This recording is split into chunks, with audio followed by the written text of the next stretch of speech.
اپنے سبھی دوستوں کی خدمت میں جاوید نسیم اپنا سلام پیش کرتا ہوں۔ دوستو، آج میں آپ سے ایک انتہائی عظیم اور مستند شخصیت کی بات کرنے جا رہا ہوں۔ بات کچھ ایسی ہے کہ اگر آپ نے غور کیا ہو کہ کہانیوں کا اور ہماری زندگیوں کا آپس میں بڑا ایک تال میل ہے، چولی دامن کا ساتھ ہے۔ کئی بار ایسا ہوتا ہے کہ بہت ساری کہانیاں ایسی ہوتی ہیں جو ہماری زندگی کی حقیقتیں بن جاتی ہیں، اور کئی بار ایسا بھی ہوتا ہے کہ ہماری زندگی کی حقیقتیں کہانیوں کا روپ دھار لیتی ہیں۔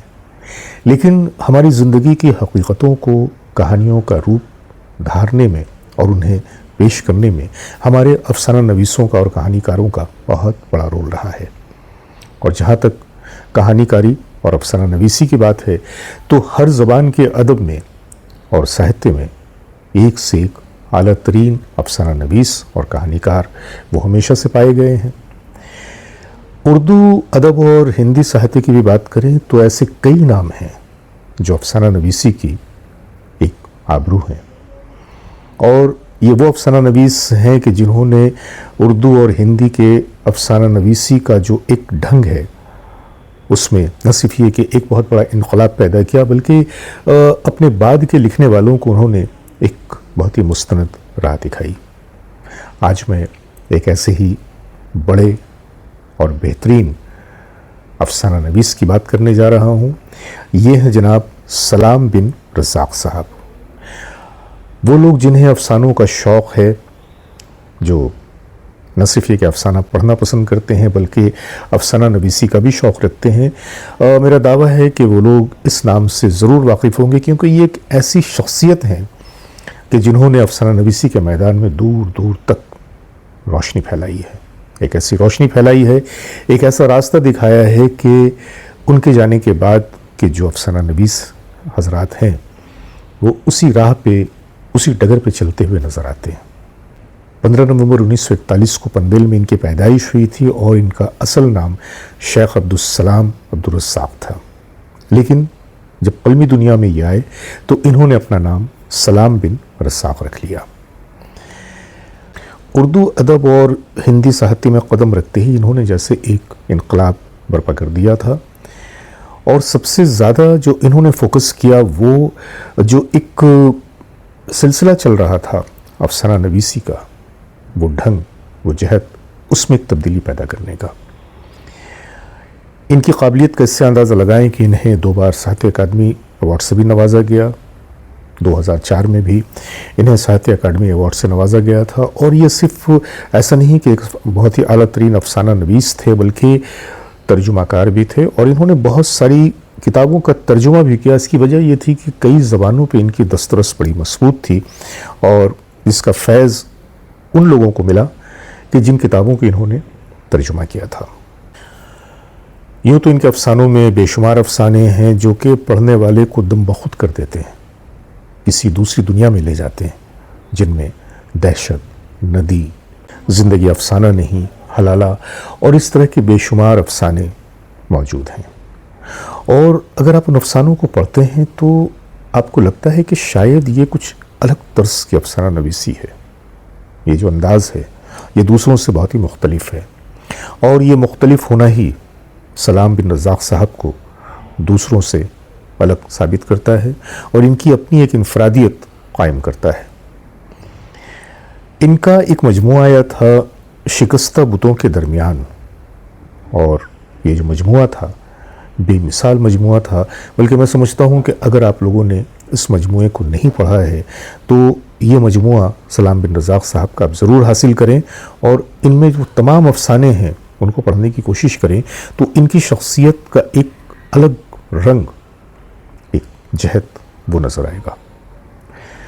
یوں تو کہنے کے لیے بہت کچھ ہے، کیونکہ اتنی بڑی شخصیت کے بارے میں جب کہنے جائیں تو الفاظ تھوڑے کم پڑ جاتے ہیں،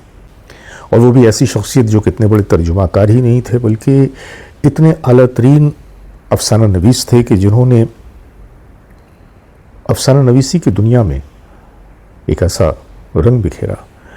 کہ وہ رنگ قوس قزح کی طرح ہر طرف بکھرا ہوا نظر آتا ہے۔ میں آج آپ کی ملاقات کرواؤں گا ایک اور بھی اعلیٰ ترین شخصیت سے، یہ ہے جناب اسلم خان صاحب،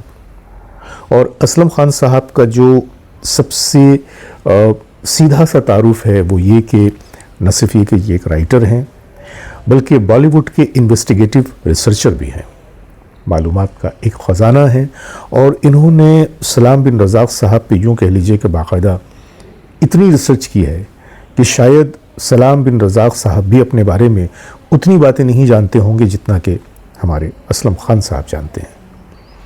ایک موقع پہ جب ان سے میں نے پوچھا کہ سلام بن رزاق صاحب کے بارے میں آپ کی کیا رائے ہے،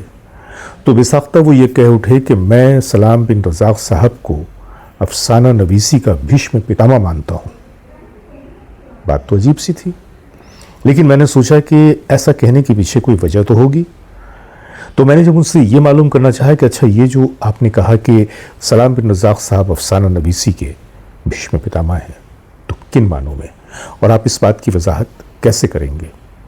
اب انہوں نے اس بات کی وضاحت کیسے کی، میں انہی کے الفاظ میں انہی کی باتوں کو آپ کے سامنے رکھ رہا ہوں، آپ بھی دیکھیں۔ سلام بھائی اردو ادب کے 80 کے دہائی کے بعد آنے والے افسانہ نگاروں کے بھیشم پتامہ ہیں، اور وہ میں اس لیے نہیں کہتا کہ سلام بھائی واحد افسانہ نگار ہے جن کو ساہتیہ اکیڈمی کے 2 ایوارڈ ملے ہیں، تخلیق پر بھی اور ترجمے پر بھی۔ میں اس لیے بھی نہیں کہتا ہوں کو بھیشم پتامہ کہ انہوں نے نثر کی ہر فارم پہ کامیاب آزمائی کی، درجہ اتم تک کی افسانہ ناول ہو یا ریڈیائی ڈرامہ ہو، ٹی وی سیریل ہو، اس لیے بھی میں ان کو بھیشم پتامہ نہیں مانتا۔ میں ان کو اس لیے بھی نہیں مانتا کہ انہوں نے فلم ہو، ٹیلی ویژن ہو، اخبار ہو، پرچہ ہو، یونیورسٹی ہو، اکیڈمیز ہو، وہاں پر اردو کی نمائندگی کی۔ میں ان کو اس لیے بھیشم پتامہ نہیں کہتا۔ کیا آپ انہی خوبیوں کی وجہ سے انہیں بھیشم پتامہ مانتے ہیں؟ نہیں، میں ان کو جو 80 کے بعد کی دہائی کا افسانے کا، اردو ادب کا، اسپیشلی بامبے کا، یہ جو میں نے خوبیاں گنوائی، یہ تو اس کی مثال ایک آئس برگ کی ہے۔ جو آئس برگ جو سطح سمندر کے اوپر نظر آتا ہے وہ 10% ہوتا ہے، اور جو سطح سمندر کے نیچے ہوتا ہے وہ 90% ہوتا ہے۔ یہ تو آئس برگ ہے۔ اصل جو ان کو میں کہتا ہوں بھیشم پتامہ، اس کی وجہ وہ آئس برگ ہے جو سمندر کے نیچے۔ وہ کیا ہے؟ وہ یہ ہے کہ اس بات کیا میرے ساتھ ہر وہ لوگ اردو 80 کے بعد کے افسانہ نگار اسپیشلی ممبئی کے، اقبال نیازی ہو، اسلم پرویز ہو، مظہر سلیم ہو، شاہد ندیم ہو، اور ایسے کئی لوگ ہیں، تو یہ آپ ایسے کئی ہیں اس بات کی گواہی دیں گے کہ وہ بھیشم پتامہ تھے، اور اس کی وجہ یہ ہے، تاریخ جانتے ہیں، بھیشم پتامہ نے مہابھارت کی جنگ میں کورو اور پانڈو دونوں کو ٹریننگ کی، اور مہابھارت ہندوستان کا سب سے بڑا گرنتھ ہے، اور یہ کہتا ہے دنیا کا سب سے بڑا گرنتھ ہے۔ تو ان میں جو 2 فوجیں لڑ رہی تھی، دونوں کو جو دوپے سکھائے وہ بھیشم پتامہ نے بھی نہیں سکھائے۔ جس طرح بھیشم پتامہ نے کورو پانڈو دونوں کو سب جنگ کے رموز و اسرار سکھائے، اسی طرح سلام بھائی نے 80 کے دہائی کے بعد کے آنے والے افسانہ نگاروں کو افسانے کے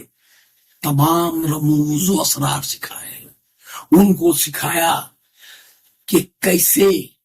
مراسلہ لکھنے کا، کیسے اخبار میں بھیجنے کا، کیسے میگزین میں بھیجنے کا، کیسے اکیڈمی اور گورنمنٹ کے اداروں میں اپنا مقام بنانے کا، یونیورسٹی میں اپنا مقام بنانے کا، اور ان سب کے ساتھ اپنی عزت نفس کو برقرار رکھنے کا۔ سلام بھائی نے کبھی کسی کو سفارش نہیں کی، کیونکہ وہ